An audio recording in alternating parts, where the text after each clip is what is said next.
ഈ കഥകൾ മുഴുവനും പറഞ്ഞു തരുന്ന മദീനയെ കുറിച്ച് അല്ലാഹുവിന്റെ റസൂൽ പറഞ്ഞു,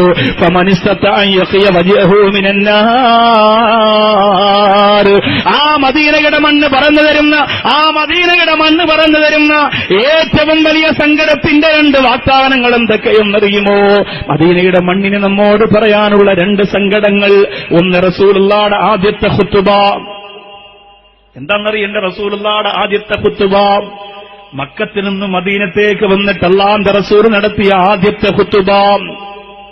പിന്നെ മദീനക്ക് പറയാനുള്ളത് റസൂലുള്ളാഹിയുടെ വഫാത്ത്. അല്ലാഹു അതെനിക്ക് പറയാൻ പറ്റുമെന്നറിയില്ല. എനിക്ക് പറയുന്നതിന് മുമ്പ് മഴ പെയ്യണമെന്ന് ഞാൻ കുതിച്ചു പോവുകയാണ്. കാരണം എന്തെന്നറിയോ? അല്ലാഹുവിന്റെ റസൂലിന്റെ വഫാത്ത് പറഞ്ഞിട്ട് പിന്നെ നമ്മൾ എങ്ങനെയാണ് ജീവിച്ചിരിക്കുക? മദീനക്ക് പറഞ്ഞു തരാനുള്ള, ലോകത്തിനോട് പറഞ്ഞു തരാനുള്ള ഏറ്റവും പ്രധാനപ്പെട്ട 2 വർത്തമാനങ്ങളിൽ ഒന്ന് അല്ലാഹുവിന്റെ റസൂൽ നടത്തിയ 1ാമത്തെ ഖുതുബ പ്രഭാഷണമാണ്. മസ്ജിദുൻ നബവിയിൽ മദീനയിൽ അല്ലാഹുവിന്റെ റസൂൽ വന്ന് ആദ്യമായി പള്ളി വെച്ചിട്ട് വെള്ളിയാഴ്ച ഖുതുബ നടത്തിയപ്പോ ആ ഖുതുബ പ്രസംഗത്തിൽ ആരംഭ റസൂൽ പറഞ്ഞ ഏറ്റവും പ്രധാനപ്പെട്ട ഒരു വാക്ക് എന്റെ കൊണ്ടൂർക്കരയിൽ വന്ന പ്രിയപ്പെട്ട സഹോദരങ്ങൾക്ക് സമർപ്പിക്കുകയാണ്. ആരംഭ റസൂലിന്റെ ഖുതുബയാ, നിന്റെ പള്ളിയിലെ ഖത്തീബിന്റെ ഖുതുബയല്ല, നിന്റെ പ്രഭാഷകന്മാരായ നീ സ്നേഹിക്കുന്ന ഉസ്താദുമാരുടെ ഖുതുബയല്ല. ആരംഭ റസൂൽ എന്ന് പറയുന്ന ഏറ്റവും നല്ല പ്രവാചകന്റെ പ്രബോധകന്റെ പ്രഭാഷണം. ആരംഭ റസൂല് പറയുന്നു,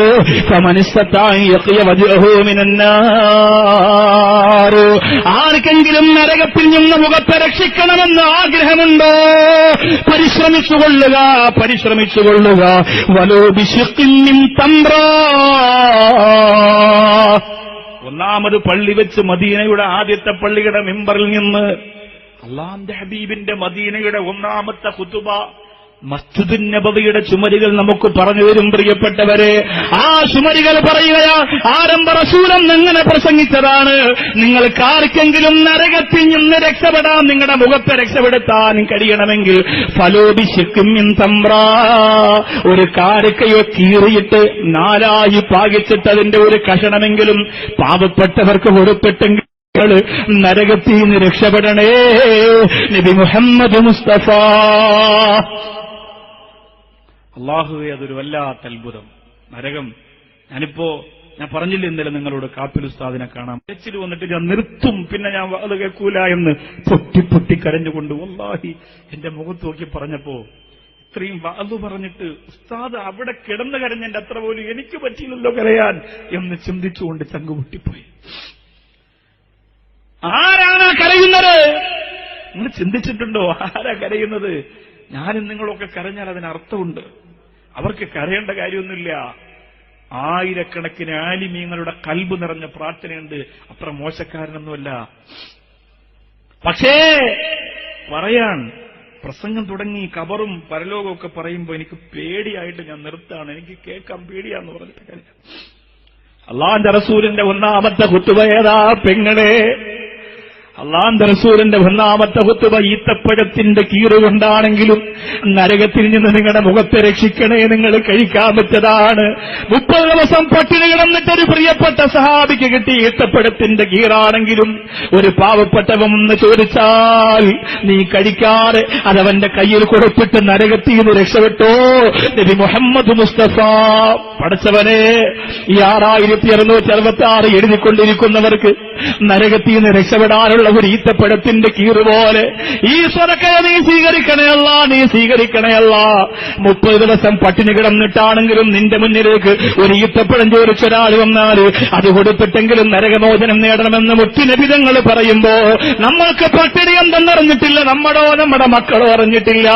ഇന്ന് കൊണ്ടൂർക്കരയില് എന്റെ പ്രിയപ്പെട്ട സ്നേഹിതന്റെ ഭാര്യ വീട്ടിൽ സുഭിക്ഷമാറ് ഭക്ഷണം ഒരുക്കി തന്നപ്പോ സത്യത്തിൽ അല്ലാഹ് അവർക്ക് ദ്വാരക്കാൻ മനസ്സ് വന്നു പോയി. കാരണം എന്തേ? എത്ര കഷ്ടപ്പെട്ടിട്ടാണ് പ്രിയപ്പെട്ടവരെ ഉസ്താദുമാർക്ക് ഭക്ഷണം ഒരുക്കുക.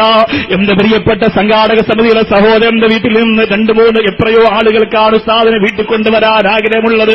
പക്ഷേ സമയമില്ലല്ലോ. പൊന്നുമോനെ, അല്ലാഹു നിങ്ങൾക്ക് ബറക്കത്ത് ചെയ്യട്ടെ. ഒരു വീട്ടിലും പോയി സമയമെടുത്ത് ഭക്ഷണം കഴിച്ചിരിക്കുന്ന പദവി അടുത്ത സമയത്തൊന്നും എനിക്കില്ല. പക്ഷേ എന്റെ കൊണ്ടൂർക്കരയിൽ എന്നോടൊപ്പം ഉംറയ്ക്ക് വന്ന, എന്നോടൊപ്പം അജ്മീർ വന്ന, എന്നോടൊപ്പം അല്ലാഹുവിന്റെ റസൂലിന്റെ പൊരുത്തം കിട്ടണമെന്ന് കൊതിച്ചുകൊണ്ട് പുറകെ നടക്കുന്ന പാവപ്പെട്ട പ്രിയപ്പെട്ട മക്കള്. ആ മക്കളെ മറക്കാൻ കഴിയില്ല. അവർ വിളിച്ചാൽ ഏത് വീട്ടിലും പോകും, ഏത് സ്ഥലത്തും ഏത് സമയത്തും പോയിരിക്കും. അത്രയ്ക്കിഷ്ടമാണ്. അല്ലാഹുവേ, ഇന്ന് രാത്രി ഭക്ഷണം ഒഴിക്കുക പൊന്നുമോന്റെ ഭവനത്തിൽ കണ്ട കുഞ്ഞുമക്കളെ അല്ലാഹുവേ, നീ ആലിമീങ്ങളും ആസുമീങ്ങളും സ്വാലിഹത്തുകളുമാക്കി ഒരു വിഷമവും നീ കൊടുക്കല്ലേ റബ്ബേ, ഒരു പ്രയാസവും നീ കൊടുക്കല്ലേ അല്ലാ. പെങ്ങളെ എഴുതിക്കോ, പെങ്ങളെ 5 മാസം കൊണ്ട് 50,000 ചവിട്ടിത്തേക്കുമ്പോ അതിൽ നിന്ന് 6,766 ഖുർആൻ പഠിക്കുന്ന മക്കളുടെ ബിൽഡിങ്ങിന് വേണ്ടി മാറ്റാൻ കഴിഞ്ഞില്ലെങ്കിൽ പിന്നെ ഞാനെന്തൊരു മണ്ടിയാണെന്ന് ചിന്തിക്കു. പെങ്ങളെ വസ്ത്രമെടുക്കുമ്പോ ഏറ്റവും വിലപിടിപ്പുള്ള കളർ നോക്കിയിട്ട് സെലക്ട് ചെയ്യുമ്പോ പൊന്നുമോളെ നീ അറിഞ്ഞില്ല, ഖുർആൻ പഠിക്കുന്ന ഇസ്ലാം പഠിക്കുന്ന ദീൻ പഠിക്കുന്ന ഒരു പൊന്നുമോന്റെ വിശപ്പടക്കാരന്റെ പണം ഞാൻ മാറ്റിയില്ലല്ലോ. അല്ലാഹുവിന്റെ റസൂലിന്റെ 1ാമത്തെ ഖുത്ബയാണ് മദീനയുടെ മണ്ണ് പറഞ്ഞു തരുന്നത്. കഴിയുമോ നരകത്തിൽ നിന്ന് മുഖത്തെ രക്ഷിക്കാൻ ആർക്കെങ്കിലും കഴിയുമോ? ഫലൗബിശിക്കും മിൻ തംറ, അതൊരു കാരക്കയുടെ കീറുകൊണ്ടാണെങ്കിൽ ശരിയെന്ന് നബിയുനാ മുഹമ്മദ് മുസ്തഫ. അത് കഴിഞ്ഞിട്ട് റസൂലുള്ള പറയുന്ന നിങ്ങൾക്ക് ചിലപ്പോ കഴിഞ്ഞില്ലെങ്കിലോ ഫൈലം വമല്ലം യജ്ദ് ഫബികലിമത്തുൻ തയ്യിബാ, അതിന് കഴിഞ്ഞില്ലേ നല്ല വാക്ക് പറഞ്ഞോ.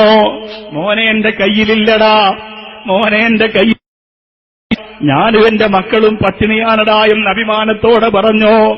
പടച്ചവനെ, ഞങ്ങൾക്ക് ആ ഒരു ഗതികേട് വരുത്തല്ലേ അല്ലാ. ഒരു യതീമായ കുട്ടി ഒരു കലണ്ടറുമായി വരുമ്പോ ഞാനും എന്റെ കുടുംബവും പട്ടിണിയിലാണ് മോനെ, ഒരു 50 രൂപ തന്ന് കലണ്ടർ വാങ്ങാനുള്ള സാമ്പത്തികമില്ലെന്ന് പറഞ്ഞു വിടുന്ന ഗതികേട് ഞങ്ങൾക്ക് വരുത്തല്ലേ അല്ലാ, ഞങ്ങൾക്ക് വരുത്തല്ലേ അല്ലാ.